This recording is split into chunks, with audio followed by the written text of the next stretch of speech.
So hi guys, it's Dave back here looking at the terrain episode, having done the test play of the Actong Panzer for Southeast Asia and Pacific.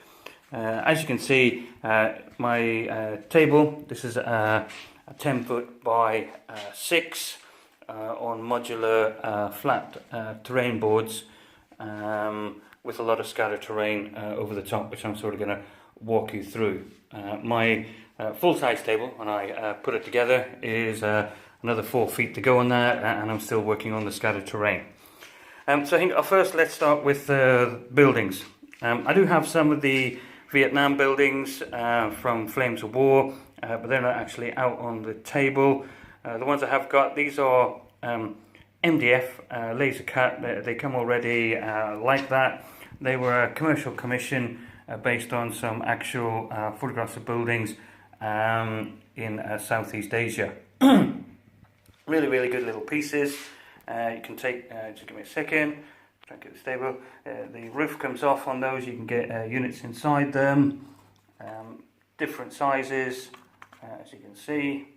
And I added some additional bits here on the side to provide a little fence and break up the building so they didn't all look totally the same.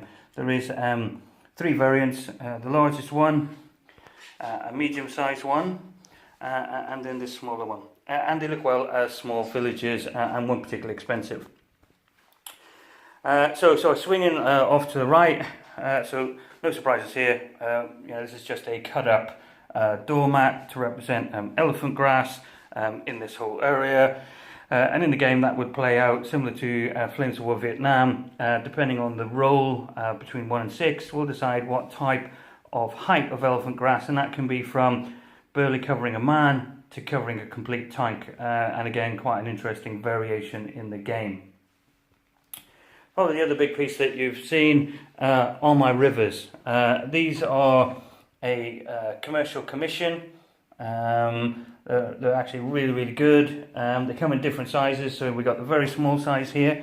Give an example, put some of these caribou beside them. This is a small jungle stream. Wouldn't really present much difficulty for armour bogging in or infantry crossing, but it does break it up, and if you add a bit of scattered terrain, then that does become difficult ground. Moving up to the next size, we've got this sort of medium size, and I'll just put some beside that to give you an idea. And this does form part of a, if you like, river obstacle, and as you can see there, that one's got a ford for crossing. Others got the junctions into the smaller river, and then probably my piece de resistance, which a lot of people ask me about, is this bigger piece. I actually had it commissioned for doing my Flames of War Brown Water Navy, because I needed something big enough to actually turn the large American monitors and landing craft around in.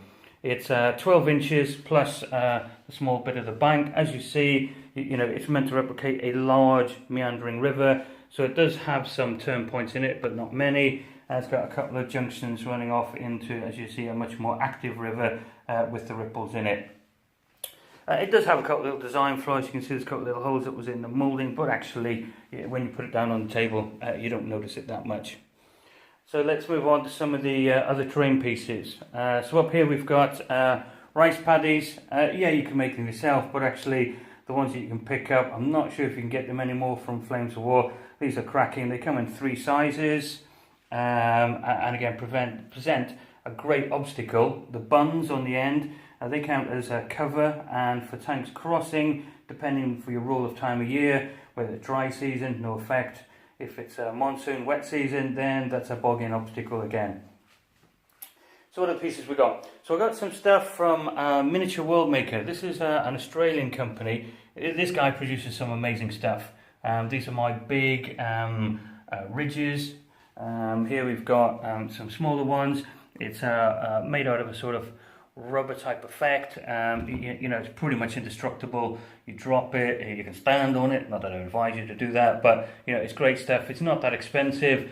A little bit more now because of the exchange rate, but still excellent value for money. He produces these fields, vegetables, and when we move across, we'll go and have a look at some of the roads. Again, they're from Miniature World Maker, as are these hedges here. And they're just really good pieces when you throw them down the table. Again, this stuff is pretty much indestructible, that sort of silicon rubber effect. I use this from Napoleonic, World War II, Vietnam, very versatile stuff indeed, and it comes up well on the table. Okay, so some of the bigger pieces. All right, let's take this bridge that a lot of people have asked me about.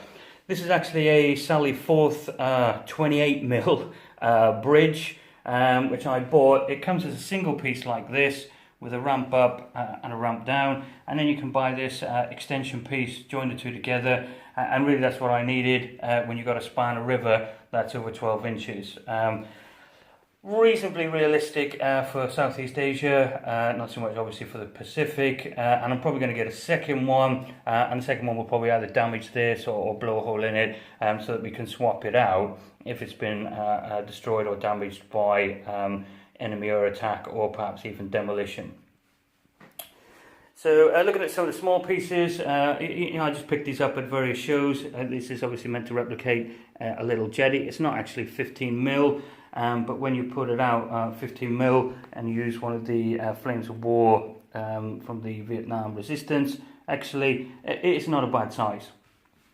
Some of the other pieces we've got, let's look at some of the defences. This is Great War, Flames of War. The barbed wire, this is scratch built, nothing but a bit of MDF with matchsticks. You see someone like Mel or other the terrain Tudors, the barbed wire is just tightly wound together, a bit of sand, some dry brushing, throw on a bit of static grass or flock, and away you go. Very cheap, very effective, and a fraction of the price of the commercial stuff. But actually when you blend the two together, it looks well.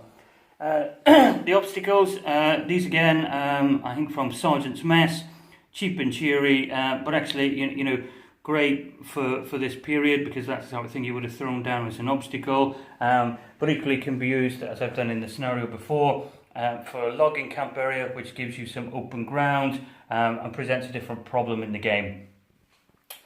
Moving on to some of the more generic pieces. So these are a generic purchase, but blends in well for broken ground, marsh, and there's a couple of them around. Another small field just to break up the rice paddy style.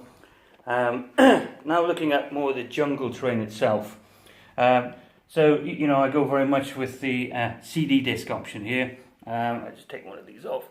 So what have we got? So this is a basic CD disc. I got these commercially made by a guy. The trees, you pull them out so I can flat pack them, but it's nothing more than a CD disc built up a little bit with PVA and the like, some static grass, a path running through it. The trees, they just drop in on there. There's like a sort of almost like a plasticine blue tack effect that keeps them in position. It's alright, but they do get knocked off easy. I'm probably going to replace them with rare earth magnets and make it a bit more robust. Looking at some of the other trees, so I've got a real variation on trees here for the jungle terrain. You'll see a mix of these type, which came with the CD discs. You'll see types like this, and these are, pick them up on eBay. They're actually cake decorations for kids' cakes. These ones do need a bit of dry brushing to sort of darken them down a little bit. They're mounted on a large washer, which has then got a bit of cardboard, and then it's just a PVA wood glue mix with some sand and grit. And the low vegetation you see, these are aqua plants, again brought on eBay, very cheap out of China. I recommend you don't buy them from any of the suppliers you see in the UK, because they're charging you about 3 or 4 times the price. Put the effort in, do a bit of Google search, and you can be knocking this out very quickly for very little money, because as you see on my table, you need a lot of scattered terrain to play out the Vietnam or World War II Asia Pacific. Taking the CD disc a bit further, again this is for craters. This one's showing a large crater which has just been built up around a jam pot lid, and again using filler. This one is then filled in as if it's been there a while. It's become like a marshy effect. Tufts go grey. Other ones, smaller cap lids, and you throw it down, mix it in with the commercial stuff, it looks very well. Again, you want a mix of height, so these ones much taller, and a much more, if you like, commercial, railway style tree, again on the ubiquitous washer, so that you can, you hit this thing, it ain't going to fall over. Intermixed with that, not everything in the jungle, I live out in the Philippines, as some of you know, when I'm not working. It's not all jungle trees. You've got some big mahoganies, you've got teak, you've got lots of other trees in there. So I break them up with these, which you will see in Actung Panza and a lot of other people. You pick these up for next to nothing, eBay, out of China, and again, the problem with them is a little bit of fluff does come off, you've got to be a bit careful with them, but again, these things, on the washer, they're not going to fall over easy. Finally, we got this representing sort of bamboo. Again, if you've lived in Asia, this stuff grows very quick and very tall. And therefore you can sometimes say, well, it seems a bit out of proportion to the jungle. Can it be? Far from it when you actually see it. Along the rivers here, so we've got some commercial. You can still pick these up. These are the Flames of War. And all I've done is drop in some of the trees, just to give it a bit more of a sort of realistic break line. And then I made some myself. There's an example of one here. This is just on, lollipop sticks, 3 of them stuck together, 2 bottom, 1 on top, and then a bit of flock, and then using the aqua plant mix to throw them down. So what other bits have we got? Villagers, animals, I picked these up from everywhere. Regular miniatures, Old Glory, Frycore, anywhere I'm at a show, if I see something and I think it's going to blend in, then pick it up and, try and find out where it's going to go at the end of the day. But they do sort of provide a bit of realism. You can also use them in the game, as I've done, to provide an obstacle as fleeing refugees.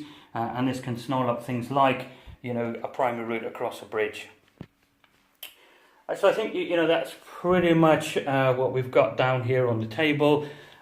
Did it cost a lot, given that there's a lot on the table? Not really. If you're willing to, do the CD discs, hunt around on eBay, pick up the trees and do some work. Clearly, if you want to get it all professionally commissioned, then it's probably a lot of money. But I'm reasonably happy with the effect, and when you then throw it down on the table. Still some work to be done, and you can see here, when you apply a bit of technique to the aqua plant stuff, you get a really good effect.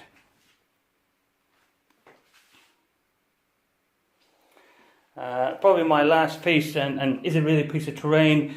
Yes and no, but a big thank to Craig's Models. And you'll see some pictures after this of his bunkers, but this one here is his periscope, and this really is a critical piece when you're doing something like Vietnam, or isn't what I'm doing in the Actung Panza around the Asia Pacific, because you need to get down to man height, tank height, and that's extremely difficult when you got this amount of terrain on the table and you don't want to scatter it and knock it all over. And it really does make a big difference, and I would recommend it to you guys. So you've really not just heard this from me, but from Mark on Actung Panza.